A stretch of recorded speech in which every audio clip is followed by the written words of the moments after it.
কোনো ইনফেকশন হলে আপনারই হবে, কানে ব্যথা হবে, কান ধরতে এখানে টেন্ডারনেস থাকবে, কান দিয়ে পুজ পানি পড়তে পারে, পানি পড়তে পারে, কান ভিতরে ফুলে যেতে পারে, লাল হতে পারে।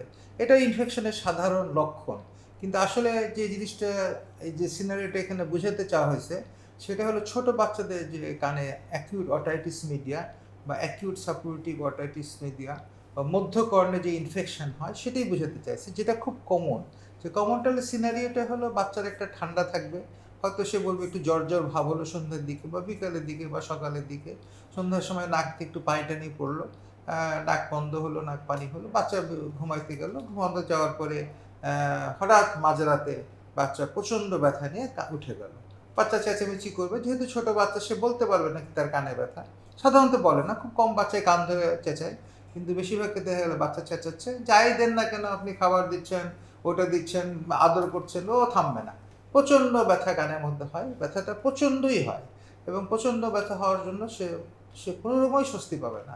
এই সময় এই জন্য আমার প্রত্যেকটা বাচ্চার বাবা মাদের প্রতি একটা অনুরোধ, যে আপনাদের যদি বাসায় বাচ্চা থাকে 4-5 বছর, 6-7 বছর, তো দয়া করে আপনার বাসার মধ্যে প্যারাসিটামল সিরাপটা রেখে দিন, ট্যাবলেট বা সিরাপ, যেটা আপনাদের বাচ্চা খায়, ছোট বাচ্চা হলে সিরাপ, বড় হলে না ট্যাবলেট, এটা প্যারাসিটামল সিরাপটা খাওয়াই দিতে হবে আপনাকে, তাহলে কিন্তু ব্যথা কমে যাবে। তা না হলে বাচ্চা কাঁদতেই থাকবে, কাঁদতেই থাকবে 1 ঘন্টা 2 ঘন্টা, হঠাৎ করে দেখা গেল কি বাচ্চার কান দিয়ে অনেকগুলা পুজ পানি বাইরে আসলো, পানি বাইরে আসলো, বাচ্চা আরাম করে, যেহেতু কান্না দিচ্ছে অনেকক্ষণ ধরে, বাচ্চা এক্সস্টেড ছিল, বাচ্চা সঙ্গে সঙ্গে ঘুমায় পড়বে।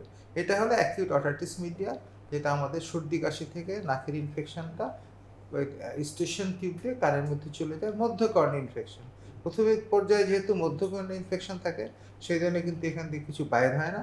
পরে যখন কানের পর্দাটা ফেটে পুজটা বাইরে আসে, তখন প্রেশারটা রিলিজ হয়, বাচ্চা শান্তিতে ঘুমাতে পারে, কিন্তু কানের পর্দা অলরেডি ড্যামেজ হয়ে গেছে।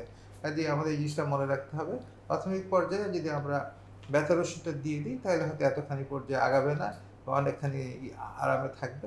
এই জিনিসটা আপনাদের মনে রাখতে হবে। পান দিয়ে যদি পুজ পানি পড়া শুরু হয়ে যায়, তখন আপনাদের কানের ভিতরে যা বাইরে আসছে সেটাকে আপনারা মুছে নেবেন বাইরে থেকে, এবং পরবর্তীতে আপনি ডাক্তারের শরণাপন্ন হবেন।